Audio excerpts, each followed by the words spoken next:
आइए जानते हैं माता दुर्गा की जन्म कथा। माना जाता है कि देवों का जन्म सबसे पहले दुर्गा के रूप में हुआ था, जो राक्षस महिषासुर का वध करने के लिए हुआ था। यही कारण है कि देवी को महिषासुर मर्दिनी कहा जाता है। पौराणिक कथाओं के अनुसार महिषासुर सभी देवताओं को भगाकर स्वर्ग पर कब्जा कर लिया था।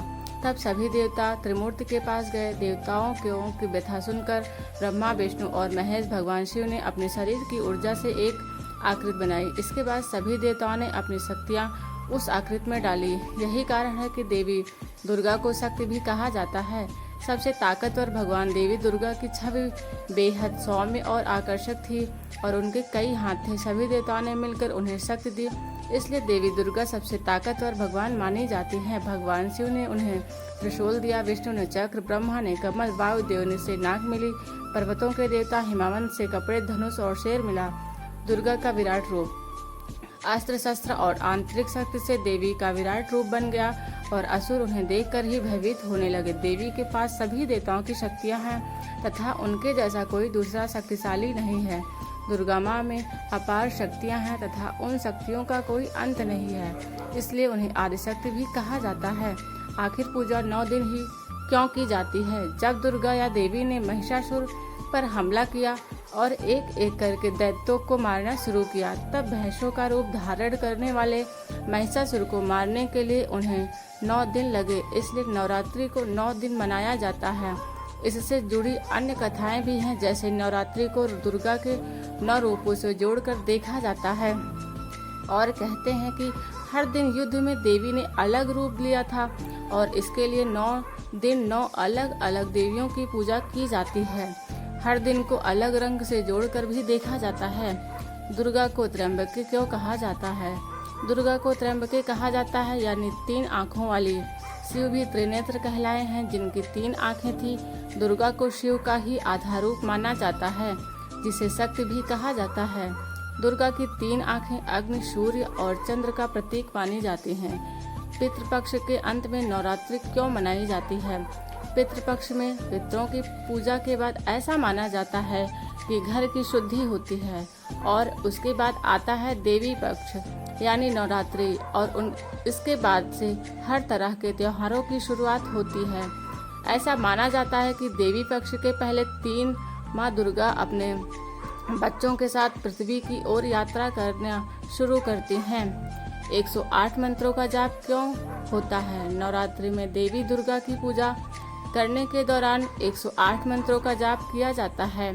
धार्मिक मान्यताओं के अनुसार भगवान राम ने रावण से युद्ध करने से पहले माँ दुर्गा की पूजा की थी। कहा जाता है कि इस दौरान भगवान राम ने देवी दुर्गा को 108 नील कमल चढ़ाए थे। माँ दुर्गा अपने बच्चों के साथ पृथ्वी की ओर यात्रा करना शुरू करती हैं। 108 मंत्रों का जाप क्यों होता है? नवरात्रि में देवी दुर्गा की पूजा करने के दौरान 108 मंत्रों का जाप किया जाता है। धार्मिक मान्यताओं के अनुसार भगवान राम ने रावण से युद्ध करने से पहले माँ दुर्गा की पूजा की थी। कहा जाता है कि इस दौरान भगवान राम ने देवी दुर्गा को 108 नीलकमल चढ़ाए थे।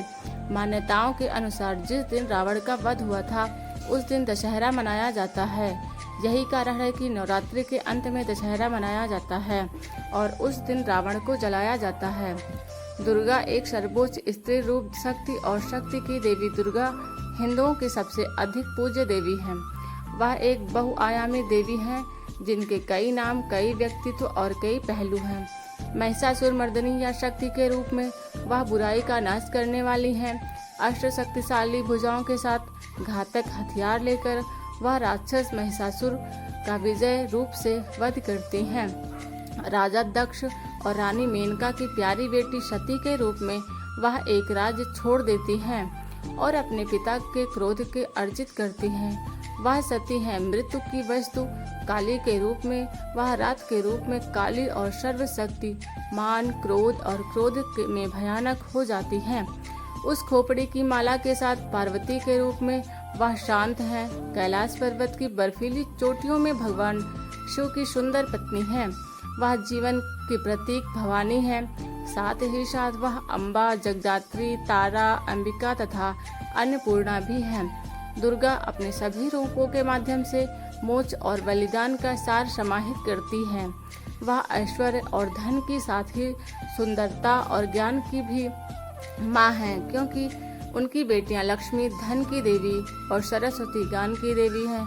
वह पवित्रता, ज्ञान, सत्य और आत्म साक्षात्कार का अवतार हैं। किसी भी प्राणी या जीव में मौजूद सत्य का उच्चतम रूप, जो कि सर्वोच्च चेतना के रूप में माना जाता है। यह सर्वोच्च चेतना या पूर्ण आत्मा अनंत, जन्महीन, मृत्युहीन, समय और स्थान से परे और कार्य कारण के नियम से परे हैं। देवी दुर्गा वह अंतर्निहित गतिशील ऊर्जा है जिसके माध्यम से वह सर्वोच्च चेतना स्वयं प्रकट होती है। कुछ पौराणिक कथाओं के अनुसार दुर्गा को पार्वती का ही रूप माना गया है। ऐसे ही धार्मिक कथाएं सुनने के लिए सब्सक्राइब करें अपना यूट्यूब चैनल टारगेट ज्ञान 01।